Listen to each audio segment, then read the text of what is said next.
All right, hello everybody, good morning. Welcome to the Belcourt. And welcome to our double feature celebrating Roger Corman. Here, let me turn that on for you. You guys are in for a real treat today. The sort of run of show is going to be like this. We're going to watch Hit the Pendulum first, which is a beautiful digital restoration, and then we're going to have a 10-minute intermission, and then following that we will start the 35mm print of Mask of the Red Death. So you guys are in for a real treat. If you don't want to stick around for Mask of the Red Death, that's okay, but I suggest you do because it's a real treat. Yeah, he's saying don't miss it. So without further ado, I'd like to welcome up the formidable physician of fright, Dr. Gangrene, aka real name Larry Underwood, Nashville's horror host. Let's give him a big round of applause. Yeah, there we go. Hey, how's everybody doing tonight? Yeah. David Lynch marathon looks amazing. I'm sorry, but I got to talk about that for a second. You know, we just lost David. I got to come to some of those. That's awesome. So anyway, we're here to talk about Vincent Price and Roger Corman tonight. You guys are in for a treat. This is going to be great.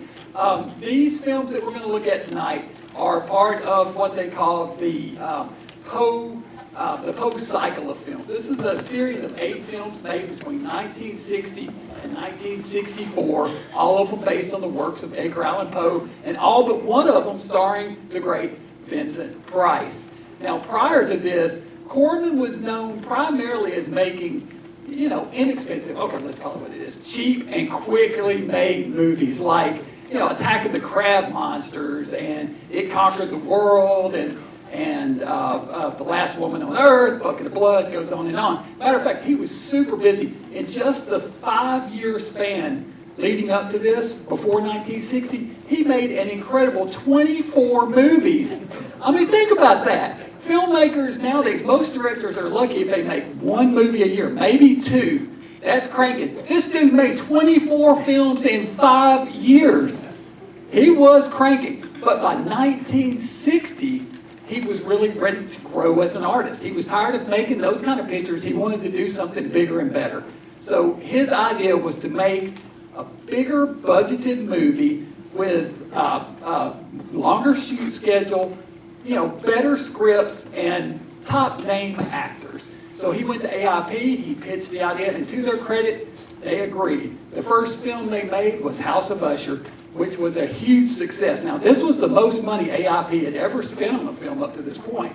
So it was a big gamble, but it really paid off, and it was so successful, they immediately wanted another one, and that's what you're going to see tonight with The Pit and the Pendulum, the second film in the series. It's a great little movie. It stars Vincent Price as the Nicholas Medina, the man who is slowly losing his mind throughout the film. And what I really love about this is watching his performance, because it amps up throughout the picture. You can feel the fear and his insecurities and insanity revving up until the final over-the-top moment in the third act. It's great.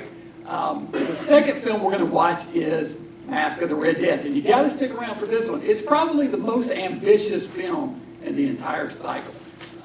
For this one, it's also the first film that was shot in England. The rest of them were filmed in America, but Corman moved the production to England to take advantage of some tax shelters, tax breaks that were given to foreign filmmakers, so it has a bigger budget. And I think it shows, but it's also ambitious in the storyline. At this point, Corman had been reading a lot of Sigmund Freud, and he wanted to work some of the subconscious Freudian aspects into the script. So he worked with the screenwriter Charles Beaumont to work a lot of those into the storyline. And the writer for the first film, by the way, was the great Richard Matheson. So those two guys, between the two of them, wrote 7 of the 8 films. So they're largely responsible for a lot of the success of these pictures. These films were game changers for Roger Corman. They really raised his reputation as a filmmaker, not just with fans, but with critics alike. And as far as I'm concerned, these are his signature films. This series of films that he made don't look and feel like anybody else. If you watch any of these films, you can immediately say, hey, that's a Roger Corman picture. And that's the sign of a true artist. So, hey, our hats are off to you, Roger Corman. We lost him last year, so, you know, Roger Corman and David Lynch within a year of each other, horrible. But salute to the Belcourt for showing these films, and thank you for, big hand to the Belcourt for letting us have this double feature. Roger Corman has to do it, so without further ado, we will get to the pit and the pendulum. Oh, and this one has Drake Barbara Steele in it too, so big thumbs up there.